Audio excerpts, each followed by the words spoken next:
Hello hello प्यारे मेरे दोस्तों और क्यूटीज़, कैसे हैं आप सब। भगवान महादेव आप सब पर कृपा बनाए रखें और आप सब हेल्दी रहें, सारी खुशियां आपको मिलें। तो हमारी मॉर्निंग जी हो गई थी, जैसा कि मैंने आपको कल बताया था। इसके ऑपरेशन के बाद एक जन सोते हैं, एक जन जगते हैं। तो फ़िलहाल ऑपरेशन हो गया था और मेरी मम्मी को निकलना था, मतलब मेरे हस्बैंड की मम्मी को, वो निकल चुकी थी। तो फिर मैंने सोचा लो भाई, आम लाए हुए थे, उसका आइसक्रीम बनाती हूँ आम का।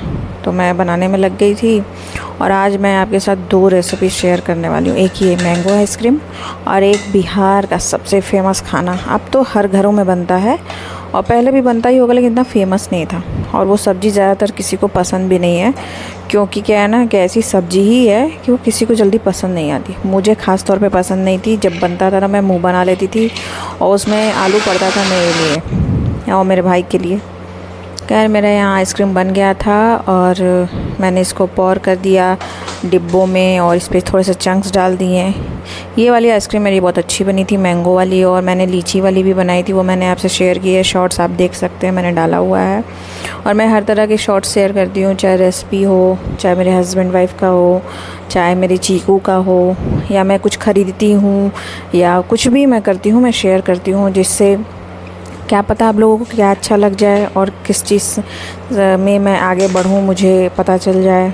खैर मेरी आइसक्रीम बन गई थी, मैंने फ्रीज़र में रख दिया और फिर मैं सोचा भाई रात तक या अगले दिन तक खाने लायक हो जाएगा। 4-5 घंटे, मैक्सिमम 6 घंटे रख सकते हैं, पर मैंने छोड़ दिया था क्योंकि मैं इतनी दीवानी नहीं हूँ आइसक्रीम की और ना ही मीठे की।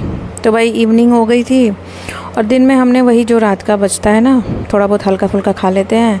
और इवनिंग में लगभग मैं हमेशा खाना बनाने चली आती हूँ। मेरा टाइम रहता है मैक्सिमम 5 बजे मैं चली आती हूँ और मेरा 1 घंटे में बन जाता है। 2 लोगों का खाना होता है, फिर 6:30-7 बजे तक खा के अलग। और उसके बाद अगर मुझे भूख लगती है तो मूंगफली है, मखाना है और चाय है, ग्रीन टी है, ये सब। कॉफ़ी मोस्टली मुझे बहुत पसंद है चाय के साथ साथ। तो भाई मैं बना रही थी कोहड़े की ठंडे मसाले की सब्ज़ी, जो कि मुझे कभी आई नहीं, कभी मैं बना पाती हूँ। और मेरे लिए मसाला भूनना, ठंडा मसाला हो, चाहे दाल पकना हो, चाहे चावल, मुझे आज तक सच बताऊँ बाय गॉड मुझे कभी नहीं पता चला और आज तक नहीं पता चला, ना पता चलेगा आगे। मैं किसी से कितना भी पूछ लूँ, मैं भूल जाती हूँ कि मसाला कैसे पकता है, कितनी देर पकता है, कैसे क्या होता है। कोई मुझे कहेगा कि अरे भाई तेल छोड़ देता समझो पक ले, लेकिन मैं कुछ भी कर लूँ मुझे नहीं सब समझ में आता है। फिर रही बात दाल की, तो मैं दाल चढ़ा देती हूँ। मुझे नहीं पता दाल में कितने पानी डालने चाहिए, चावल में कितने पानी डालने चाहिए, मैं बस चढ़ा देती हूँ। मुझे लगता है नहीं पक सकता, अगर दाल मार दिया 4 सीटी तो मैंने बंद कर दिया 5 सीटी। फिर चावल में पानी मैं देखती रहती हूँ कम है तो मैं डाल देती हूँ। तो मेरा खाना ऐसे ही बनता है। मुझे नहीं आता खाना बनाने, पर मैं कोशिश करती हूँ क्योंकि मेरा ये इंटरेस्ट ऑफ मतलब फील्ड नहीं है। मैंने आम वाम भी काट लिया था, आया हुआ था, तो मैंने कहा भाई खाने के साथ खा लेंगी नानी। मेरी रोटियां भी मैंने आटा लगा लिया था। रोटियां मैं क्या है ना, कमर में दर्द होने लगा था, मैंने चुपके से अपने हस्बैंड को पकड़ा दिया। वो मैंने नहीं रिकॉर्ड किया और शुरू और लास्ट का मैंने रिकॉर्ड कर लिया था। खैर सब्जी को मैंने डाल दिया, मसाला पक गया था, पानी उन्हें सूख गया था, मसाला वो हो गया। तो मैंने सोचा पक गया तो पक गया, डाल दिया, फिर पानी डाल दिया। लास्ट की रोटी थी बन रही थी, उधर मैंने दूध भी गर्म कर लिया था।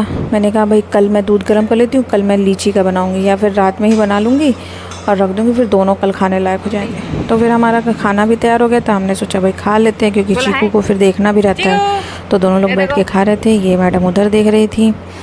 अभी तो चीकू को देखना पड़ता है सोते समय, तो मैं देख रही थी। आप लोगों को मेरा ब्लॉग अच्छा लगा हो तो लाइक कीजिएगा, सब्सक्राइब कीजिएगा और सपोर्ट करिएगा। फिर मिलती हूँ मैं आपसे नए ब्लॉग के साथ। तब तक अपना ख्याल रखिएगा और मुझे याद करिएगा। मैं भी जा रही हूँ थोड़ा लेटने और मोबाइल चलाऊँगी, फिर सो जाऊँगी। बाय बाय, अपना ख्याल रखिएगा, बाय बाय।